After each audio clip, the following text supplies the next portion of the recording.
Hi there, I'm doing a review here of the Lost Battalion, the Meuse-Argonne Offensive 1918. It's by John Desch, 2003, a Decision Games Strategy and Tactics magazine game. Strategy and Tactics number, 217. Now the reason I'm doing this review is I've done some an introduction, some playthrough videos, but I thought I'd do a review as well because three reasons essentially. One is that I think it's a really good game and it stands out, and so for that reason I think it deserves extra encouragement. And then the other two reasons are the fact that because it's a magazine game, I think it's likely to get lost in the herd, especially it's an older magazine game. There are so many magazine games you don't see them sitting on shelves. Easy to miss them. And then the third reason is that there is a slight barrier to entry, and so I don't want people to be dissuaded by that. This review of my experience is to kind of try and encourage you to get over the initial hurdle that the game is going to present you with. So without further ado, I'll go straight to that, and that is, well, for this I need some counters.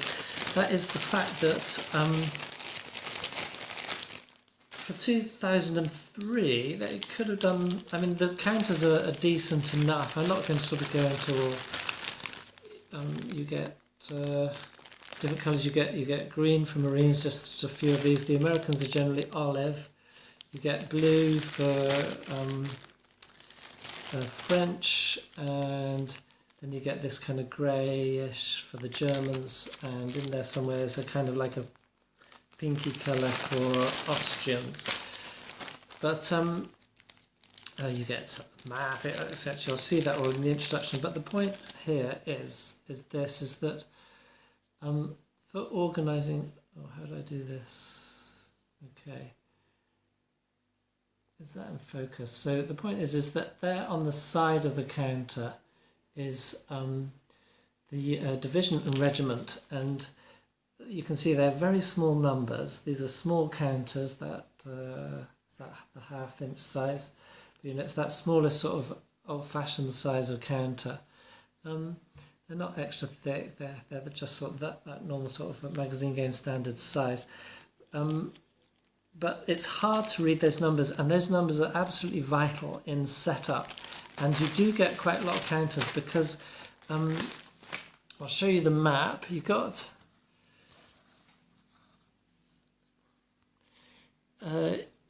got a start line along here, and there are no zones of control in this game. What that means is that in the two-player game, you have Germans set up in every single hex. You have Americans set up on every single hex. Your choice, but if you're going to leave a hole, so that it's going to be moved straight through. So at the start of the game, you have to find, and there's you have to find the right counter, because you do get a lot of assistance on the map. You have this little symbol showing you where which unit's set up, which division sets up. But the thing is that every division has two, but generally maybe three, but generally four regiments, and each regiment has two steps to it. And so you have to sort out all those counters and find the correct division and place the correct regiments with their correct second step counters, and make sure you place in the correct places, and then when they lose steps you make sure you find the correct division. And the reason you have to do that, and it's one thing which speaks well to this game, is that the designer did a lot of research, so the counters are not generic. For example, the 35th Division has units starting at 13, 12, 12 and 12 combat steps. So one of them is a slightly stronger, and on the second, going down to 2 steps, it's 9, 8, 8, 8. But then, for example, some divisions, they vary all over. Like the 80th Division starts at 13, 13, 12 and 11, or... Yeah, okay, so generally you get 3 variations, sometimes none, but the point being you can't just pick up a counter for a regiment from one division and swap it with any step. You have to find its exact matching step. So I had to draw up one of these. It doesn't give you, so I put, each division has a box, and then in each, on top of one of these I put each regiment and its corresponding second sort of step counter. And that's just for the Allies. So the Germans, they need it, but not... they could have done one of those, but I didn't bother. But I did actually write how to set up, because when you're first confronted with the game, there's a whole mass of counters, and you go, oh my god, I got to sort through all these, look at those tiny numbers, there's no other markings indicating which division's which. And I can understand that, because there's so many divisions, you couldn't, you'd need, you know, like 22 different colours to do it. But it's a bit of a kind of a put-off to start with to do that. So, and it doesn't give any suggestions in the rules how to handle that. For example, the Germans, I said sort by turn entry first, because each counter has its turn entry if it doesn't start on the map in it. And if you do that, you know, then you quickly get a certain number of handy piles, like turns 1 to 5, turns 6 to... That's how I ended up sorting them in baggies of turns 1 to 5 entry, and then the rest... For the Germans, they tend to sort by combat factors. So generally, the combat factors are varying every division, but in the division, all the regiments have the same combat factor, unlike in the American. So you see that with just a little bit more consideration of the gamer and a couple of extra player aids and some notes in the rules, that would have been obviated. It wasn't, but... You can easily sort it out yourself. You know, it just requires a bit of extra time and effort. And I say that this game is worth it. So while I'm on the sort of negatives, the other thing we should point out is that the game did come with errata, and one of them is crucial. You have 3 types of field fortifications, i.e. trench lines. And on the terrain key, and it's not... doesn't have a listing otherwise in the rulebook for you to compare, so the terrain key is your only point of reference.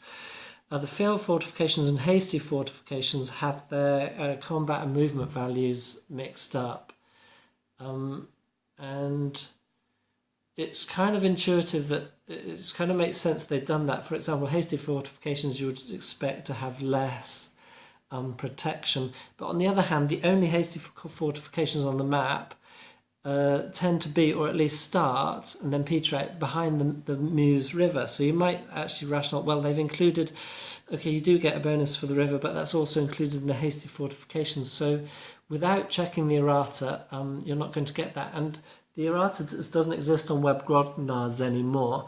What you have to do is go to the Decision Games website, go to the Strategy and Tactics page, go to the Living Rules, download download the Living Rules, and either print them out or just look straight at the back where there's clarifications, because oddly enough, the Living Rules, I didn't read through them all, but they have highlighted rules and like clarifications and additions in them, and they were actually already in the rules I had for the magazine game. So it looked like the Living Rules are a rewrite of these rules, which then had to be addended again to include stuff which actually is in these, but then you also have to check for extra errata as well. So I'm making it sound worse than it is. It's not quite as bad as that. Yeah, so when it comes down to it, really, that's the only key errata. Then what I just mentioned. Then the last thing, which could have been sorted out with a bit more sort of consideration in production, was that there's a lot of turn-specific things happening. And there's 1, 2, 3, 4, 5, 6, 7. There's 7 turns out of 18 where specific things happen, i.e. like certain things come on, certain things go off, certain things are allowed, certain things aren't allowed. And that, again, is not listed anywhere in the rules. It is listed in the reinforcements chart. When I first started playing, I played 2 games of this. In the first game, I didn't read through the reinforcements chart because, as I showed you, you don't need the reinforcements chart because it's marked on the counter.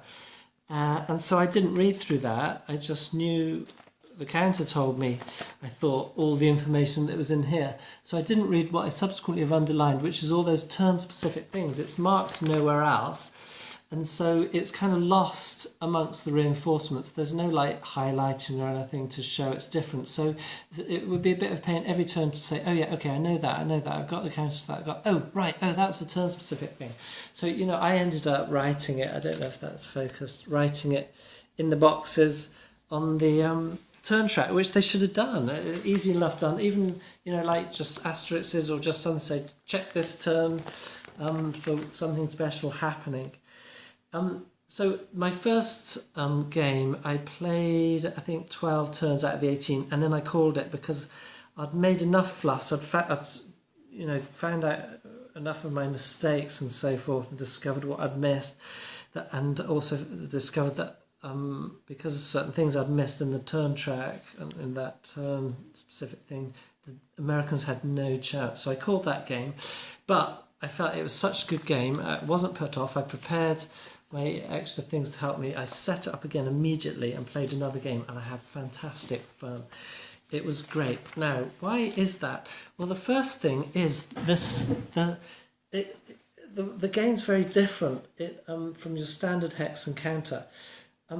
So for a magazine game, you know, it innovates quite a lot. It introduces a lot of interesting innovations, and not in a heavy fashion. It's not by any means a complicated game. The rules are the rules are 10 pages long. There's also 2 pages of solitaire game. I didn't play the solitaire game. I'll just quickly mention that while I'm on it, then get back to my previous point. There's this fun designer's notes as well, and then the sort of setup and that. The solitaire game is... No, I'll come back to the solitaire game later. Yeah, so there's not that many rules. You get 3 different games. You get the standard historical setup, then you get free setup, and then you get the solitaire game.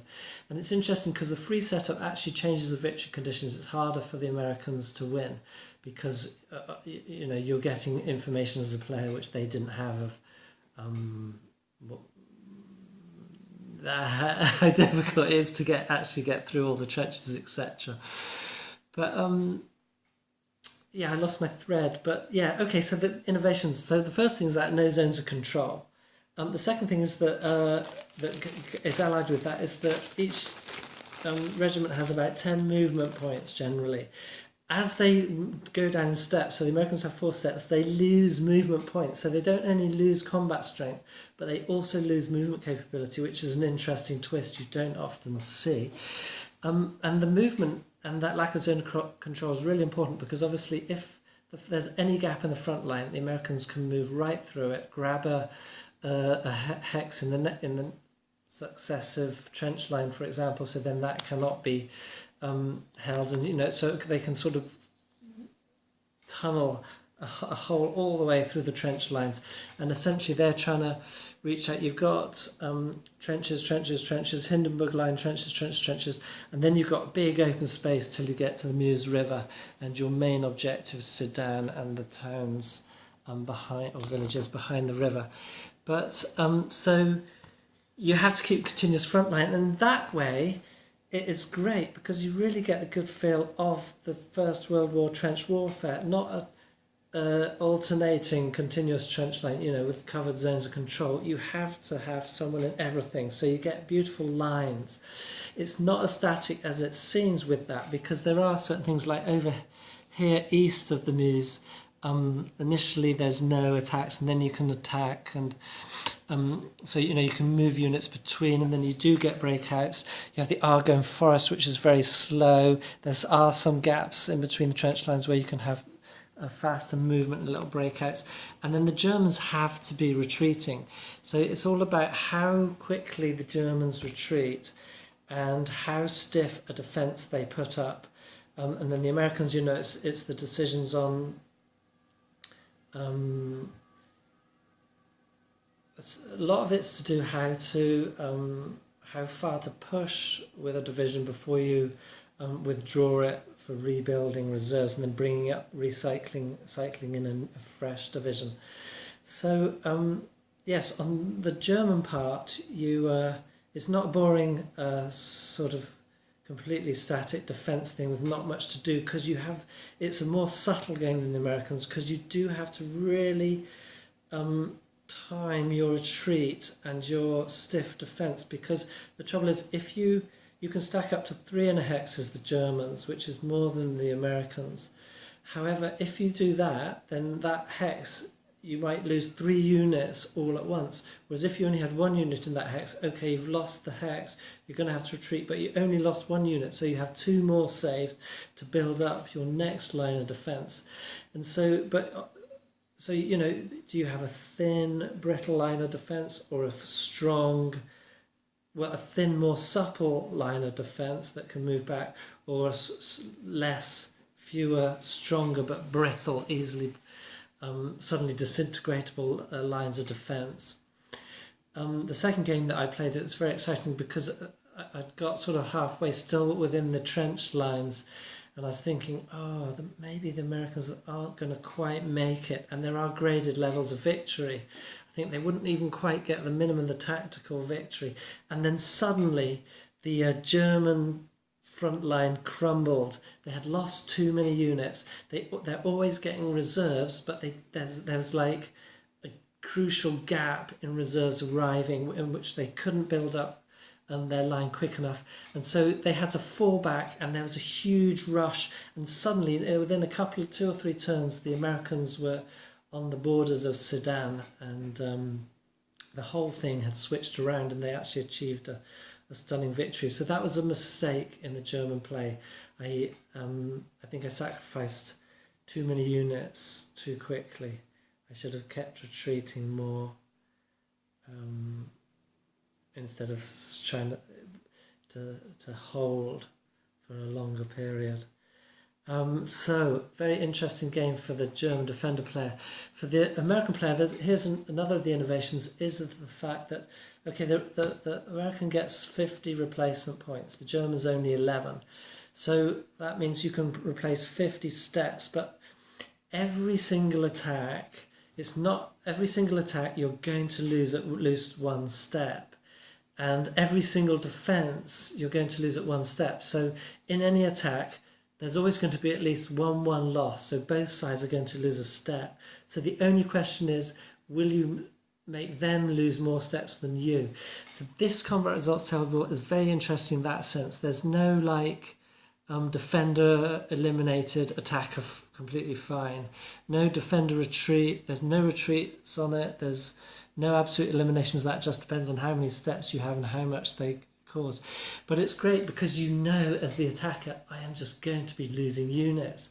So no unit can keep going indefinitely based on lucky die rolls and weak defenders. They are going to get attrited. That's why you need 4 steps. And what that means is that when you start getting down to 2 steps, you're going to go, right, I'm going to withdraw those, because all the German needs is to chip 2 steps off in an attack, and they can do that with, for example, a gas attack, which is automatic 1 step loss, and then another type of attack. As soon as any regiment or division is completely eliminated, no more can be have replacements added. So that division is weakened for the whole rest of the game. Otherwise, if you don't let that happen, and on 3 or 2 steps, you withdraw units from, or you have to withdraw the whole division, even if some of the regiments are at full strength. You withdraw the whole division, put them in the reserve, build them back up, and then bring them back on. And because you're cycling, because you actually start with, I think, 3 divisions in the reserve, so really you want at least 3 within the reserve being built up, and then you're going to be taking some out, cycling them back into the front line and building up. So a lot of the American thing is like that, shifting units, shifting divisions around, bringing divisions out. When do I bring them out? Do I push further? Okay, they're at the front. Because there's no zones of control, you're not stuck. You can just automatically, easily withdraw a unit. But you might want to keep it there because you haven't got anything else stronger. You think, oh, one final push and we could take them out, and then we will get that kind of envelopment that we want to start going. And then So those are the main points. The combat results table, the no zones of control, and the high movement rates make this World War I trench warfare a very exciting and fluid, fast-moving game. It's pitched at just the right level. It's operational, but it's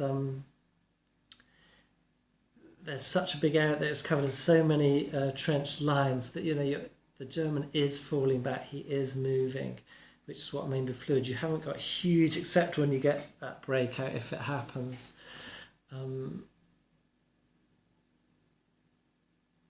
Yeah. So then there was one more thing. Yeah. So and there's quite a lot of variety. So for example, the German has machine gun units, gas attacks and barrage attacks, which are kind of abstract resources which you can bring in. The American doesn't have that. They have artillery units that can either move or fire, another decision thing you have to make. But then the last thing that really makes this great, and I've seen something, it reminds me a little bit of von Manstein's Backhand Blow, another great game that is kind of overlooked, very simple game to play, and it's got a really exciting kind of twist in it that this has, in the sense that on the first turn of the game, the Americans are allowed to make what are called hasty attacks, which is essentially attacks that you make during your movement phase. So it costs double movement, you make an attack, and okay, the defender's gone, probably not, but then you make another attack, maybe the defender's gone now, you've run out of movement with that unit, but because it's still a movement phase, you can move another unit through that gap you created. So that illustrates the first, surprise, massive barrage, and then the quick attack, tanks coming in, oh my God, and they punching through the lines and they're making a breakout. That's the first turn only. And then it goes down to a hard slog. The Germans organise their defences. They sort of bring on their machine guns because they don't have any gas until the second turn. They bring them all on and stiffen up. Except, I said it's the first and only, but then the American can do it once more, and it's called the final assault. And what you need to do, you can only start preparing that after the 13th game turn out of 18. And then you need 4 game turns. So you can start preparing at any time, but only from the 13th can you do the full assault. But to prepare, you take a unit out, withdraw it. You can be resupplying it with replacements, but at the same time, you're taking 4 turns. You move it along a little track. On the 4th turn, it is available for final assault. You mark it with a marker, and then any time after that, after the 13th game turn, 1 more game turn only, the American says final assault, and then every unit that you have marked with that capability, that means you had to have withdrawn them for 4 whole turns, and if you're withdrawing other units because they're depleting, it's tricky. So those any units that you've done with that, they can then do hasty attacks during the movement phase, and that was combined with the Germans, even though had that final breakout in my last game, the Americans still wouldn't have got their final victory without being able to make that final assault, because the Germans were able to botch together a fairly decent defensive line with those later coming reserves. But with that last and final assault, the Americans finally made it. Interesting enough, they didn't over here in the east. You see there's a victory hex right next to the start line. It took a long time to get that, and I thought we'll get that and that. Those are kind of done deals. We never even got that. Look how close it is to the start line. It was so the rest of it we got all the way across here. So it's not just like a one-trick pony. There's quite a lot happening in different sections. And then you've got the Argonne Forest, which is a real bugger to get through. So you've got at least 3 different sectors there of what's going on. So I think I sold this game well enough to say don't overlook it. And so I think I played it as you guessed. I played it 2-player solitaire. I played it as a 2-player game. I haven't played the solitaire game. but it looks like, you know, a sort of different game again, in the sense that when you have ASL, you have ASL, and when you play Solitaire ASL, the official released box set, it's again a different game, that you get something in it. You get command and control friction that you don't get in standard ASL. So you're playing standard ASL with an extra sort of layer added on top. And this is similar in that it's exactly the same game, but you start with the no German units on the map. So you can only play as the Allied American side. The German, and then you get a choice. If you can either, as the American, you can either do a new thing called probe.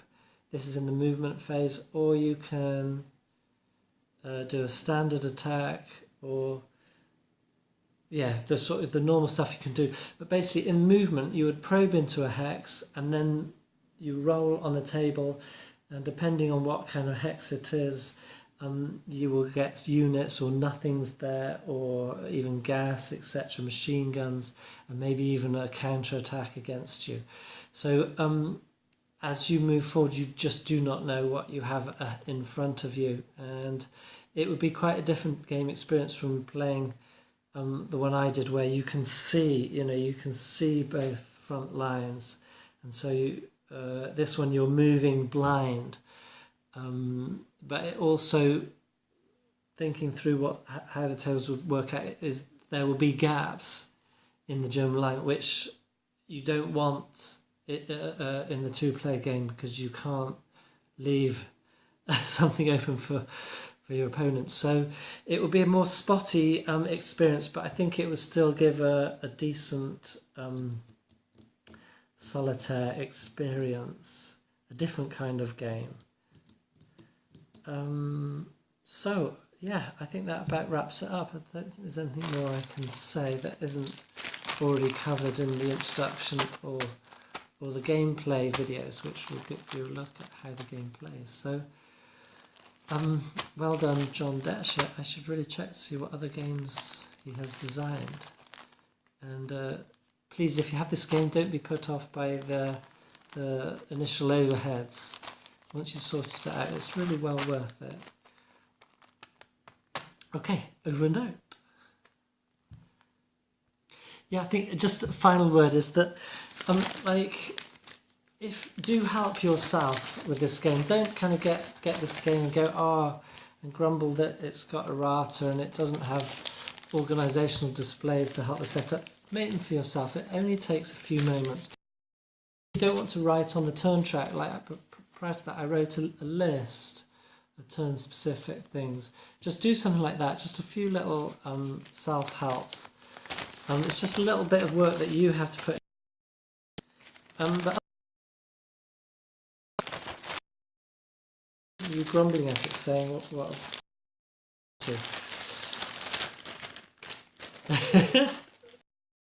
That's my top of